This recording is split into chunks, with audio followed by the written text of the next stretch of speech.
지혜서 4장. 자식이 없어도 덕이 있는 편이 더 낫다. 덕이 하느님과 사람들에게 인정을 받고 덕에 대한 기억 속에 불사가 들어있기 때문이다. 덕이 있을 때에는 사람들이 그것을 본받고 없을 때에는 그것을 갈구한다. 고결한 상을 놓고 벌인 경기의 승리자. 덕은 영혼의 세계에서 화관을 쓰고 행진한다. 그러나 악인들에게는 자손이 아무리 많아도 소용이 없다. 그 사생아들은 아무도 뿌리를 깊이 내리지 못하여 바탕이 튼튼할 수가 없다. 잠시 줄기를 뻗는다 하여도 단단히 서 있지 못하여 바람에 흔들리다가 세찬 바람에 뿌리채 뽑히고 만다. 그 가지들은 자라기도 전에 꺾여나가고 열매는 쓸모가 없다.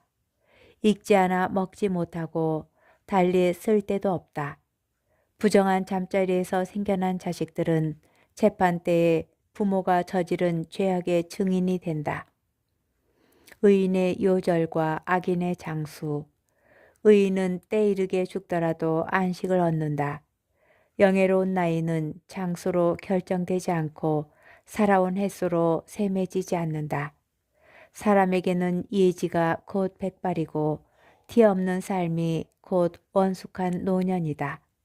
하느님 마음에 들어 그분께 사랑받던 그는 죄인들과 살다가 자리가 옮겨졌다. 악이 그의 이성을 변질시키거나 거짓이 그의 영혼을 기만하지 못하도록 들어 올려진 것이다. 악의 마력은 좋은 것들을 무색하게 만들고 솟구치는 욕망은 순수한 정신을 훼손하기 때문이다. 짧은 생애 동안 완성에 다다른 그는 오랜 세월을 채운 셈이다. 주님께서는 그 영혼이 마음에 들어 그를 악의 한가운데에서 서둘러 데려가셨다. 그러나 사람들은 그것을 보고도 깨닫지 못하고 그 일을 마음에 두지도 않았다. 곧 은총과 자비가 주님께 선택된 이들에게 주어지고 그분께서 당신의 거룩한 이들을 돌보신다는 것이다. 죽은 의인이 살아있는 악인들을, 일찍 죽은 젊은이가 불의하게 오래 산 자들을 단죄한다. 그들은 현인의 죽음을 보면서도 주님께서 그에게 무엇을 바라셨는지, 그를 왜 안전한 곳으로 데려가셨는지 깨닫지 못한다. 그들은 그것을 보면서 냉소하지만 오히려 주님께서 그들을 비웃으신다. 그들은 나중에 수치스러운 송장이 되어 죽은 이들 가운데에서 영원히 지옥을 받을 것이다. 그분께서 소리조차 지르지 못하는 그들을 바닥으로 내동댕이 치시고 밑바탕부터 튀은 듯이여 그들은 완전히 쇠망한 채 고통을 받고 그들에 대한 기억마저 사라질 것이다. 심판대 앞에 선 의인과 악인. 자기들의 죄가 낱낱이 헤아려질 때에 그들이 떨며 다가오면 그들의 죄악이 그들을 면전에서 고발할 것이다. 지혜서 5장. 그때의 의인은 커다란 확신을 가지고 자기를 괴롭힌 자들 앞에, 자기의 노고를 경멸한 자들 앞에 나설 것이다. 악인들은 의인을 보고 극심한 공포로 떨며 그 뜻밖의 구원에 깜짝 놀랄 것이다. 그들은 후회하고 마음이 괴로워 신음하며 저희끼리 말할 것이다. 저자는 우리가 한때 웃음거리로 놀림감으로 삼던 자가 아닌가. 우리는 어리석기도 하였구나. 우리는 그의 삶을 미친 짓이라고, 그의 죽음을 수치스러운 것이라고 생각하였지. 그런데 어떻게 하여 저자가 하느님의 아들 가운데 들고 거룩한 이들과 함께 제 몫을 차지하게 되었는가? 그렇다면 우리가 진리의 길을 벗어났고 정의의 빛이 우리를 비추지 않았으며 해가 우리 위로 떠오르지 않은 것이다. 우리는 불법과 파멸의 엉겅퀴에 말려든 채 인적 없는 광야를 걸어가며 주님의 길을 알지 못하였다.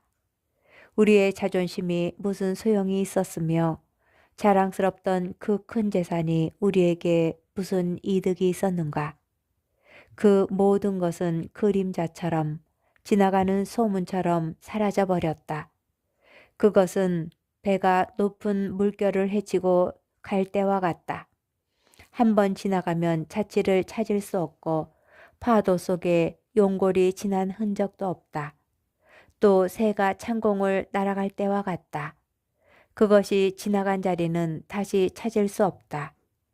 새는 깃으로 가벼운 공기를 쥐고 그것을 가르며 세차게 날아올라 날갯짓으로 떠가지만 그 뒤에는 날아간 형적을 공기 중에서 찾을 수 없다.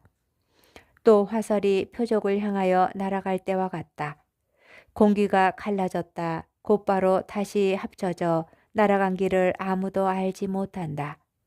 우리도 이처럼 태어나자마자 사라져버린 것, 남에게 보일 만한 덕의 형적조차 남기지 못하고 악으로 우리 자신을 소모하였을 뿐이다. 악인의 희망은 바람에 날리는 건불 같고 태풍에 흩날리는 가벼운 거품 같다.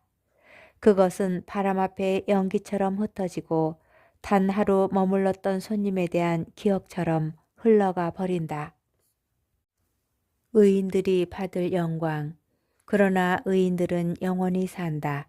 주님께서 그들에게 보상하시고 지극히 높으신 분께서 그들을 보살피신다.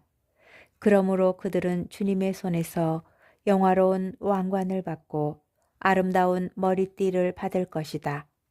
그분께서는 당신의 오른손으로 그들을 감싸주시고 당신의 팔로 그들을 지켜주실 것이다. 주님께서는 당신의 원수들을 징벌하시려고 당신의 열정을 갑옷으로 입으시고 온 피조물을 무장시키실 것이다. 또 정의를 가슴바지로 두르시고 어김없는 공정을 투구로 쓰시며 거룩함을 무적의 방패로 잡으시고 준엄한 진노를 갈아 칼로 만드실 것이다. 그러면 온 세상이 주님 편에 서서 미친 자들과 싸울 것이다.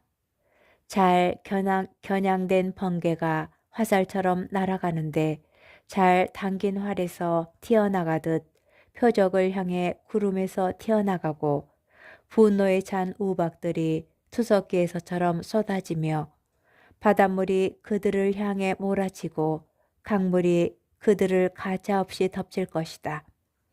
거센 바람이 불어닥쳐 폭풍처럼 그들을 날려버릴 것이다. 이처럼 불법 때문에 온 세상이 황폐해지고 악행 때문에 지배자들의 권저가 뒤엎어질 것이다. 지혜서 6장. 지혜를 찾아라.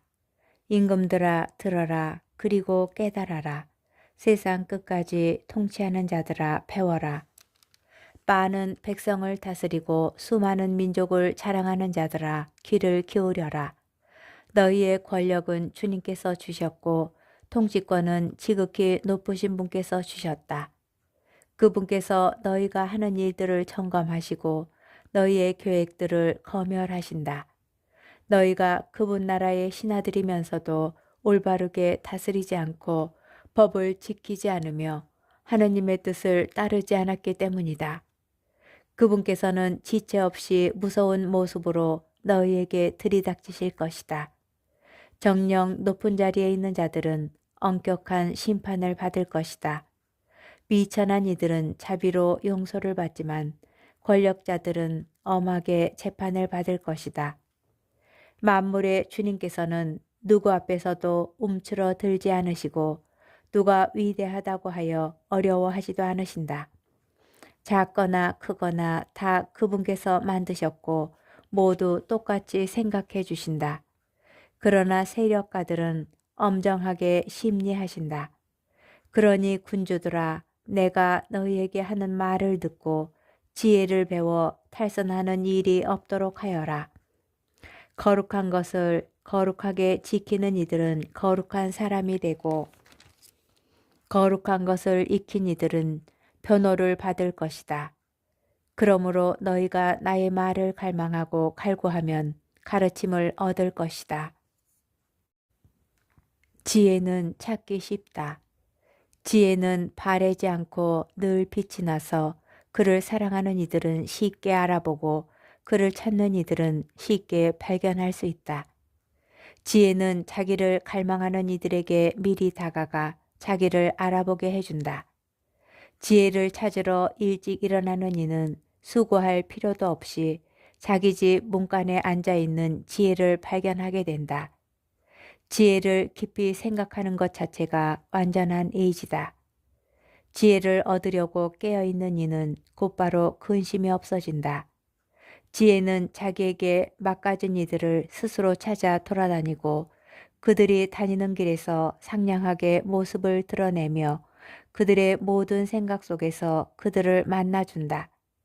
지혜의 시작은 가르침을 받으려는 진실한 소망이다. 가르침을 받으려고 염원함은 지혜를 사랑하는 것이고 지혜를 사랑함은 그 법을 지키는 것이며 법을 따름은 불멸을 보장받는 것이고 불멸은 하느님 가까이 있게 해주는 것이다. 그리하여 지혜를 향한 소망은 사람을 왕위로 이끌어준다. 그러니 민족들을 다스리는 군주들아 너희가 왕자와 왕호를 즐기거든 지혜를 존중하여라. 그러면 영원히 다스리게 될 것이다. 솔로몬이 알려주는 지혜. 이제 나는 지혜가 무엇이며 어떻게 생겨났는지 알려주겠다. 너희에게 어떠한 신비도 감추는 일 없이 지혜가 생겨난 시초부터 자취를 더듬으며 그에 대하여 아는 바를 분명하게 드러냈는데 진리에서 벗어나지도 않고 사람을 좀먹는 시기를 결코 길벗으로 삼지도 않겠다. 시기는 지혜와 자리를 함께할 수 없기 때문이다. 현자가 많음은 세상의 구원이며 현명한 임금은 백성의 안녕이다. 그러니 내 말을 듣고 가르침을 받아라. 너희에게 득이 될 것이다.